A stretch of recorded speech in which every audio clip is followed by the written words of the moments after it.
نام کی تصویر کو دیکھ کر کہتے ہیں کہ اس انسان کو میں نے خواب میں دیکھا ہے. آپ ہمارے گاؤں کے مشرق میں پہاڑ کی طرف سیدھے کھڑے تھے اور ہمارے گاؤں کی طرف منہ کر کے دعا کر رہے تھے. تو اللہ تعالیٰ کے فضل سے پچھلے 1.5 سال میں 60-65 افراد پر مشتمل یہ جماعت یہاں قائم ہو چکی ہے. پھر احمد جبرائیل صاحب نے لکھا ہے کہ گانا کے شمال میں بارڈر سے قریباً 15 کلومیٹر دور ٹوگو کے اندر جا کر ایک علاقے میں تبلیغ کے لیے ایک ٹیم وہاں بھجوائی گئی تھی. خاکسار بھی اپنی اس ٹیم سے وہاں جا کر ملا اور علاقے کے لوگوں سے ملاقات کی، اور اس موقع پر وہاں کے عیسائی اور روایتی مذہب کے لوگوں کو حضرت امام مہدی علیہ السلام کی آمد کی غرض سے مطلع کیا. اس موقع پر ایک بزرگ آدمی نے کھڑے ہو کر بڑے جذباتی انداز میں خطاب کیا اور کہا کہ اسلام یہاں سینکڑوں سال تک رہا ہے، مگر 40 سال قبل اسلام ہمارے گاؤں سے غائب ہو گیا، اور میں آج بھی آپ کو اس علاقے میں اس کے آثار دکھا سکتا ہوں. میری عمر 70 سال سے زائد ہے، اور تب سے کہ میں کیتھولک عیسائی ہوں میرے لیے بہت مشکل ہے کہ میں واپس اسلام کی طرف لوٹ جاؤں، لیکن کیونکہ ایمان ابھی تک ہمارے خون میں ہے، اس لیے ہمارے بچے اور نئی نوجوان نسل کو اختیار ہے کہ وہ آزادی سے اسلام قبول کریں اور آپ کے ساتھ شامل ہو جائیں. چنانچہ اس وقت تبلیغی نشست میں 43 لوگوں نے بیعت کی. اسی طرح کانگو میں ایک وفد کنشاسا سے آیا تھا ایک گاؤں سے، اور یہ لوگ بھی اپنے علاقے میں امام تھا جو اس کے ساتھ آیا تھا. جلسہ کے بعد ان کی تربیتی کلاس ہوئی، چنانچہ واپس جا کر انہوں نے احمدیت کا پیغام پہنچایا تو علاقے میں 250 سے زائد بیعتیں ہوئیں. اسی طرح لائبیریا ہے، مختلف علاقے ہیں جہاں اللہ تعالیٰ نے اپنے فضل سے لوگوں کے دل کھولے اور خوابوں کے ذریعے کسی ذریعے سے انہوں نے بیعت کی. جماعت احمدیہ کو دوران سال اللہ تعالیٰ کے حضور جو مساجد پیش کرنے کی توفیق ملی، ان کی مجموعی تعداد 399 ہے، جس میں سے 164 نئی تعمیر ہوئی ہیں اور 235 مساجد بنی بنائی عطا ہوئی ہیں. اور اس میں امریکہ، یورپ، افریقہ، مختلف ایشیا، آسٹریلیا، مختلف علاقوں کی مساجد ہیں.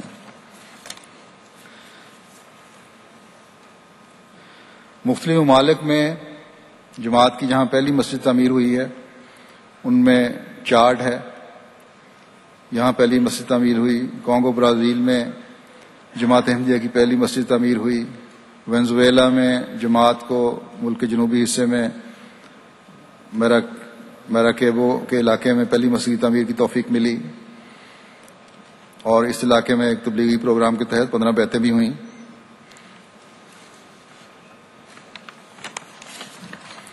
پھر ایکویٹوریل گینی میں پہلی مسجد کا سنگ بنیاد اس سال رکھا گیا ہے.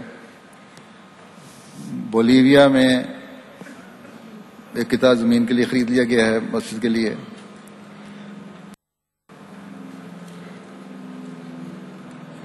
اور اس طرح بہت سارے علاقے ہیں جہاں مسجد کے لیے زمینیں خرید لی گئی ہیں. مساجد کے ضمن میں بعض ایمان افروز واقعات جو ہیں ان کا ذکر کرتا ہوں.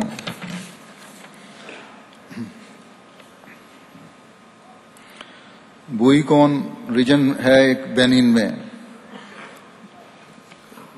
یہ گاؤں میں جماعت کی پہلی مسجد یہاں تعمیر ہوئی ہے. جب اس مسجد کے سنگ بنیاد کی اطلاع اس علاقے کے بڑے امام کو ہوئی، وہاں مسلمانوں کی تعداد کافی ہے، کہ احمدی یہاں مسجد بنانے لگے ہیں، تو اس نے گاؤں کے ملا کو پیغام بھیجا کہ میں احمدیت کے مقابلے پر 2 منزلہ بڑی مسجد بناؤں گا جو نہایت ہی عالی شان ہوگی.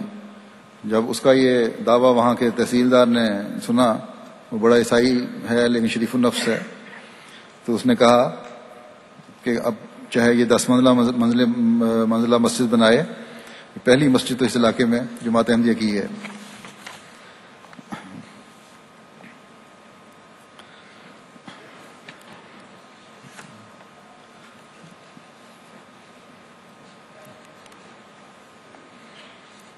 پھر بینین میں ہی پوبے ریجن کے غیر احمدی مولویوں نے سارے زون کا دورہ کر کے علاقے کے تینوں بڑے قصبوں میں جا کر غیر احمدی ملاؤں سے مل کر ایک میٹنگ کا اہتمام کیا، اور 8 گاڑیوں پر مشتمل مولویوں کا ایک وفد ایک دن وہاں گیا میٹنگ کے لیے۔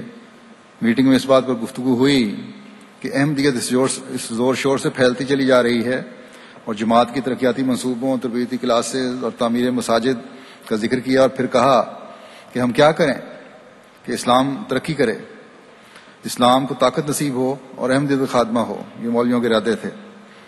تو اس سوال پر وہاں موجود دوسرے لوگوں نے ان ملاؤں کو کہا کہ تم احمدیت کو بھلا کس طرح ختم کر سکتے ہو؟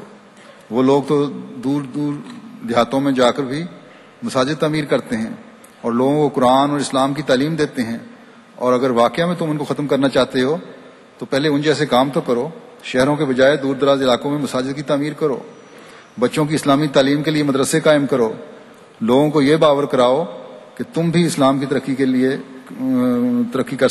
کچھ کام کر سکتے ہو۔ چنانچہ بحث و تمیز کے بعد یہ ختم ہو گیا قصہ۔ نعرہ تکبیر، نعرہ تکبیر، اسلام احمدیت، اسلام احمدیت، غلام احمد کی، غلام احمد کی، نعرہ تکبیر۔ پھر آئیوری کوسٹ کی ایک رپورٹ ہے کہ یہاں پیدرو ریجن کے شہر گابیاجی کے بڑے امام سمیت کچھ افراد نے احمدیت قبول کی۔ امام صاحب ایک دولت مند اور انتہائی سادہ مزاج انسان ہیں۔ انہوں نے اپنی ذاتی پلاٹ پر اپنے خرچ سے مسجد کی تعمیر کا فیصلہ کیا۔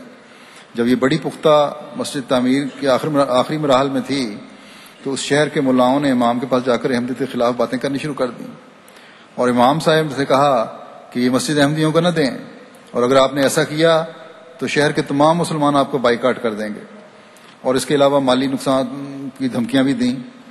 امام جو بڑے ضعیف العمر تھے اس سے بات سن کر گھبرا گئے اور مسجد کی نگرانی ملاؤں کے سپرد کر دی، اور کہا کہ میں دل سے احمدی تھا اور اب بھی ہوں، مگر ملاؤں نے میرے گرد گھیرا ڈالا ہوا ہے، آپ میرے لیے دعا کریں۔ آخر کچھ دن کے بعد شہر میں ایک بڑے جلسے کا انعقاد کیا گیا جس میں امام نے اپنا فیصلہ سنانا تھا جنہوں نے مسجد بنائی تھی۔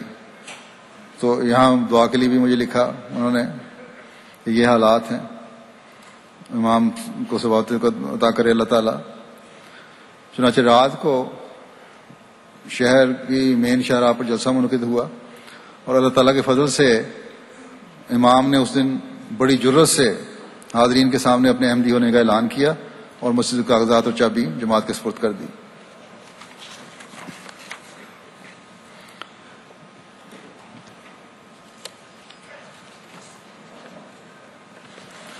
تو اس طرح کے بہت سے واقعات ہیں،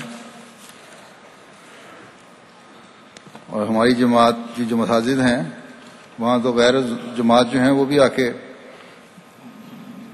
دعا کرتے ہیں اور سکون پاتے ہیں۔ کئی ایسے واقعات ہیں، کینیڈا میں بھی ہوا ایک۔ جماعت کو موجودانہ رنگ میں مسجد کی زمین ملنے کا واقعہ ہے۔ آئیوری کوسٹ میں بندوقوں کا شہر ملاؤں کا شہر کہلاتا ہے۔ یہ بندوقوں شہر کا نام ہے، یہ اردو کا بندوق نہیں ہے جو اکثر مولویوں کے پاس ہوتی ہے۔ تو کٹر قسم کے ملا یہاں رہتے ہیں، اور اس شہر کو 1000 مساجد کا شہر کہا جاتا ہے۔ اس شہر پر بڑے امام کا مکمل کنٹرول ہے جو جماعت کا شدید مخالف ہے۔ تو کہتے ہیں کہ جب جماعت نے مسجد کے لیے ایک قطعہ زمین کی تلاش شروع کی تو یہاں کے مولویوں کی طرف سے ایک وفد میئر کو ملنے گیا اور کہا کہ ایک تو یہ مسلمان نہیں ہیں اور دوسرا پاکستانی دہشت گرد ہیں، ان کو بالکل زمین نہیں دینی۔ چنانچہ میئر نے ہماری درخواست رد کر دی۔ پھر گورنر کو درخواست دی گئی، گورنر کے پاس بھی یہ وفد گیا، اس نے بھی رد کر دی۔ آخر وہ پریشان تھے، دعاؤں میں لگے رہے، مجھے بھی لکھتے رہے، اور 27 مئی 2008 کو خلافت جوبلی کی جو 7 سالہ تقریبات ہوئیں اس میں انہوں نے گورنر، میئر اور پولیس اور ملٹری افسران کو بلایا اور بڑی اچھی تقریب ہوئی۔ وہ اس دن جماعت کے احباب نے دعائیں بھی کیں، بہت اس مسجد کے لیے بھی کی گئیں دعائیں تہجد میں۔ تو گورنر نے یہ تقریب اٹینڈ کرنے کے بعد واپس جا کر اگلے دن ہمارے مشنری کو بلایا اور کہا کہ مجھے نہیں پتا تھا کہ